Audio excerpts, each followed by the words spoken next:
Thanks for all of you for this wonderful and interesting presentation. Please remember, this is for the audience, remember that you can post your question in the chat.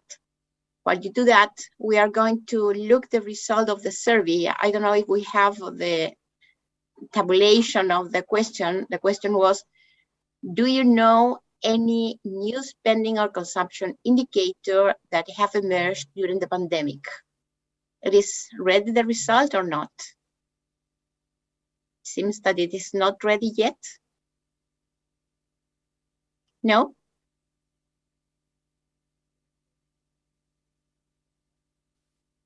We have the result or not?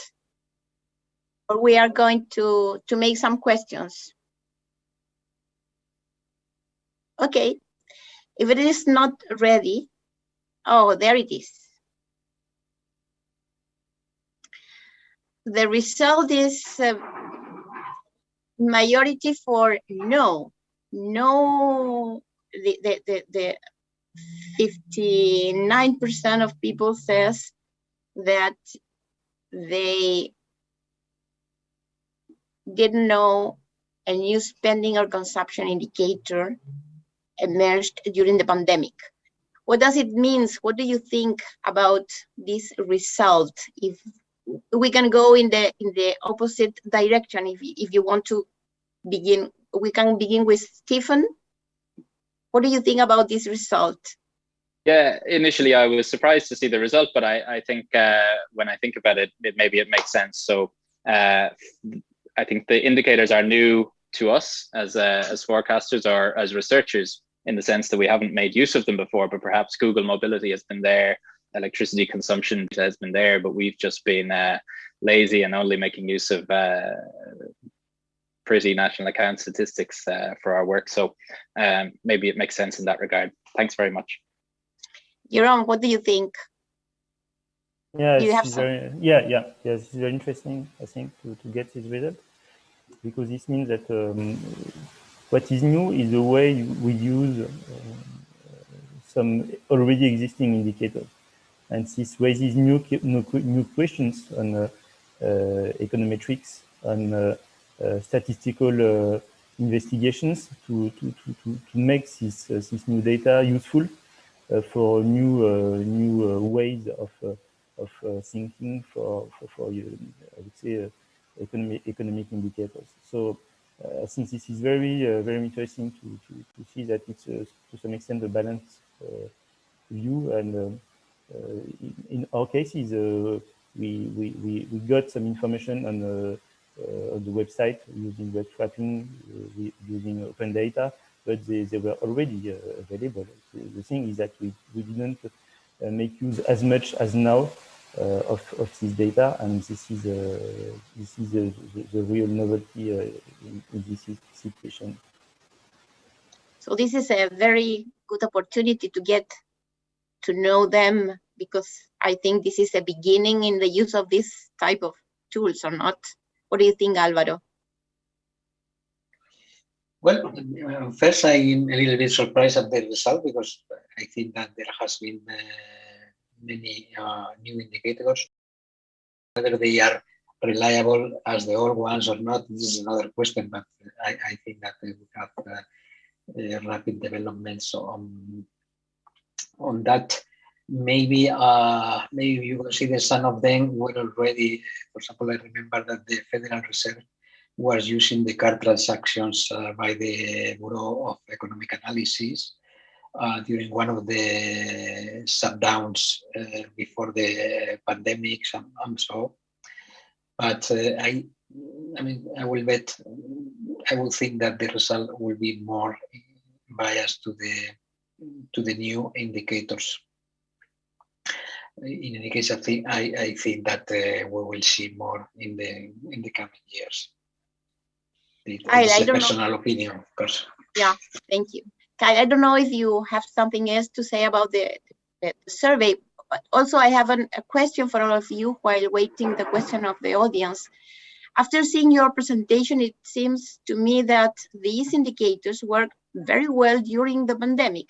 Do you think that once normally returns, they will continue to be used intensively, and it is just the beginning of a real leap in the development of this sort of statistics? What do you think, Kyle? To both questions, or to just the... To both, and then if anyone else wants to answer the second question, we will give them. I'm not sure whether I'm surprised or not by the survey result, because I don't really have a good baseline for what it would have been, you know, before the pandemic, or I mean, and I don't know what the sampling frame is and all of that stuff. But I do think it's a little bit surprising, because a lot of agencies are trying to put out new stuff. BEA has been putting this out for more than a year. So I'd hope that people know about it. It's being disseminated through various like Behaviour analytics and stuff like that as well. On the second question of whether we're going to use these things after the pandemic, I mean, one of the things BEA has been looking into, and it's sort of early stage work, is trying to combine these indicators. One nice thing about the card spending data versus the more traditional indicators is that they're two completely different data sources. And so that you could anticipate that any residual or any sampling error or any other errors are going to be sort of orthogonal to each other. And so a combination of the two might be able to produce a better signal than just one, even if they're not super highly correlated during normal times. So that's one thing that we're kind of looking into. And I guess that's why people have been developing these dynamic factor models and stuff as well. So I'll let everybody else answer that question with different details. Thanks. Anyone else? Alvaro? I think that, yes, well, in my experience, for example, we were using this Turkish indicator during 3 or 4 years, so it is not after the COVID. I think that it will continue to be useful, but it will be really a good test. Why? Because high correlations will decrease, notably. Some, for example, indicators could be also be penalized. For example, those based on mobility, because mobility was a really big issue during because of the lockdowns and so on. But I'm not so sure that they are going to maintain their importance on the future. On the other hand, it will also a good test for those who did a good work cleaning and processing the data or not, because as I mentioned, I expect the correlations to decrease, and it will be a good test for us to correct these possible errors. Do you want to? I fully. Sorry. Yeah, I fully agree with what was said. Of course, here at Banque de France, we are much looking at the expectations. In fact, the usefulness of these indicators in terms of expectations. This is the main strand of work. For instance, looking at the way we can use social media, Twitter, for instance, for inflation expectations, and it tends to work and to add some information on what we get from surveys. We look at satellite data, for instance, to anticipate building activity figures that will be collected by other ways and more institutional ways. So our main target, I would say, at this stage is to look at the added information from this data for measuring expectations. Stephen? Thanks very much. I think most of what I would say has been said already. Broadly, I think these indicators are more useful in a crisis, but in terms of the personal reflection on using them, it will be nice to have the data cleaning and the econometric methods ready, for the next crisis. And so it sort of reminds me of the financial crisis. You have these data gaps that were identified afterwards. In a sense, this was a data gap as well. The use, at least for us, the use of high frequency indicators. To some extent, it's been plugged now, and it's been a big incentive to innovate in the econometric methods, and that can only be good for the next crisis, I think. So I think they'll keep being used, but probably at different frequencies. Thanks. Okay. There is no question from the public, so I have another question. It is for Jerome. Is it possible to measure the bias produced by the population with less access to technological tools to improve these indicators? Do you think that? Yes, it's a major bias, in fact, because we all know that information that we get from these figures is Google Trends or Twitter. Even more for Twitter, I would say. You have a large bias on the way you measure the expectations, for instance. And so we have, when we work on inflation expectations, for instance, or project on inflation expectation on Twitter, we have different panels. So we try to look panels of specialists, economists that we target, and try to see if more informed people about expectations can have a different anticipation on inflation than the one people, general people, I would say, without any filters on the way they consider economic.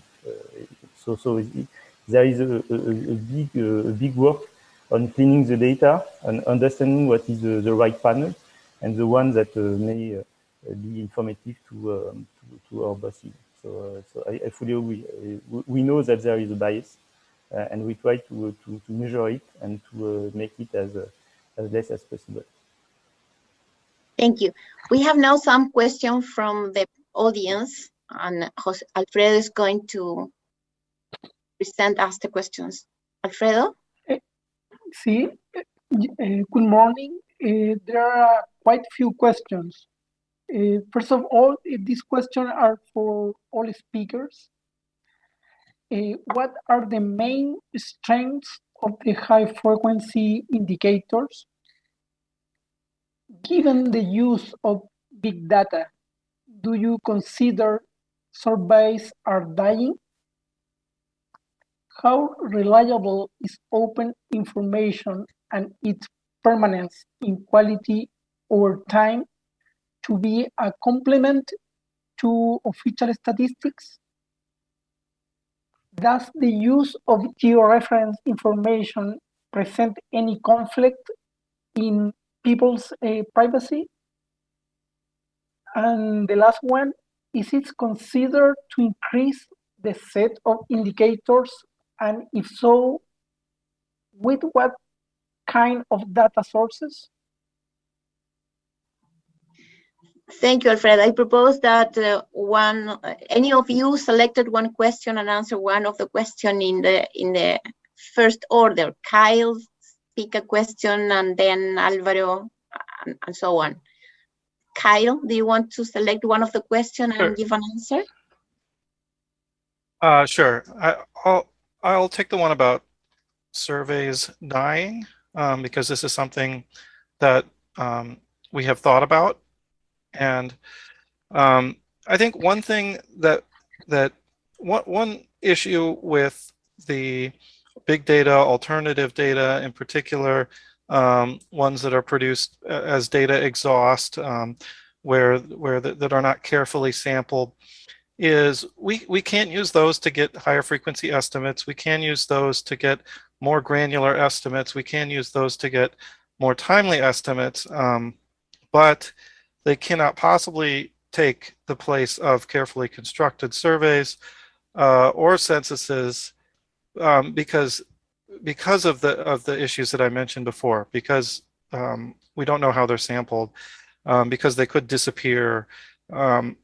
We have to have something to compare them to. We have to have something when we're modeling them to determine how well they're matching up to the concepts associated with the carefully designed surveys. And so I think there's absolutely no way in which these things are dying. We still need them as our benchmark and the thing that we're going to compare against. Thank you very much, Álvaro. I think on the main constraints of this data, I think that first, and I'm talking about the transaction data, you have to do a lot of work to clean up and processing the data, not only because of the privacy issues, of course, but for the fact that the sample that you have, it is the sample that you have, it could be very different than the national one, for example. Okay, you can be more present in one province, and I will address the second question about geolocalization after, but also your clients, for example, could be very different than the national representative or the national medium. So you have to work a lot on that. Given say that, at least if you have your sample, you can work on this. There are some other indicators coming, for example, from Google that you really don't know what is inside, and we already use it. And even it depends on when you do the search in Google, that could be the different results. So in that sense, we will need that this black box to be open in order to check what similarities to the national sample. In terms of the geolocalized, what we really do, for example, it is to clean and process everything and then to elevate, to correct these biases. So it is very difficult that our geolocalized information and we filter and make indices, someone could be identified in this kind of work. Okay, thank you. Jerome, do you want to select another of the question and give an maybe on data quality, I think we have to separate the issue of web scrap data, for instance, and the one on open data. In France, for instance, we have based on granular data made available by institutions. And so using this open data, granular open data, is relevant, and clearly we don't have any data quality or not so much data quality check to make, because this is, for instance, real estate transactions. We have a database which collects all real estate transactions with geolocalization, and this is very useful. And so big data doesn't mean open data. To some extent, when we launch a project on open data, which are granular data made available by authorities, this is very useful, and we don't have too much to make on data quality. On web scrap data, this is of course very, very different, and we have all the issues of representativeness we spoke earlier. But I wanted to make this discrepancy because this is very different in the way we launch the project. Thank you. Stephen. I think all of the questions I can remember at least have been answered. Maybe I might talk a little to the strengths of the high frequency indicators, which I think was the first one. So obviously the main strength for us, at least in central banking, is the timeliness. You know, we operate in monetary policy already with a lag, but sometimes the lag is even the date. So the event has happened and we need to interpret it and then make a policy decision based on it, and already we're adding to the lag for the transmission of monetary policy. So, I mean, to the extent that we can address the issues that the previous speakers have mentioned about the cleanliness of the data and the bias in the data, the timeliness is really key for us from the perspective of forecasters. You know, it was consumption and real economic activity during the pandemic, but now it's the timely thing is inflation and the extent to which we can make use of really timely high frequency data to understand inflation expectations, to understand the extent to which you know, the prices that are driven up by energy are passing through to more generalized price increases. all of these things, I think the timeliness really helps us with. So thanks. May I add something? Because I took the question as the main constraints of the data, and it looks like the question was about the strength. I think that something that we that will reveal very important, it is the possibility of the high granularity in terms of the design of smart policies. I think this is going to be very important for the policymakers, because for the first time you have all of the almost individual characteristics, and you know when you rise, for example, you can know when you increase interest rate who is going to react, who is not going to react, how deep, and also with the fiscal policy. So I think that this opened the door to the design to really smart and intelligent targeted policies. I have another question to Stefan. In card transactions, you can differentiate electronic commerce for credit and debit cards. Given the above, can you measure the change in consumer behavior when using electronic commerce for some economic sectors? Okay, so if I interpret the question correctly, it's is it possible to make use of the card spending by sector, and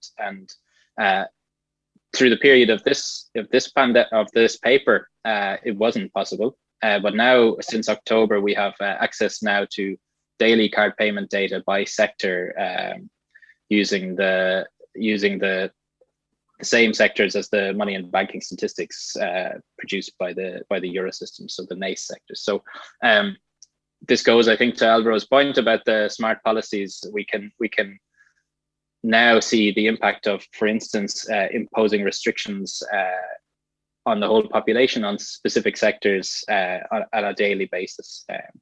So I hope that answers the question, and apologies if I've misinterpreted it. Okay, so we are on time, so thank you very much. It was very nice for me to share this morning with Kyle, Alvaro, Jerome, and Stefan. Thank you very much for your very nice presentation, very interesting. So now we have another panel, another session. Thank you very much to the audience too. Okay, thank you. Thank you. Thank you. Bye. Bye, and thank you. Thank you. Bye.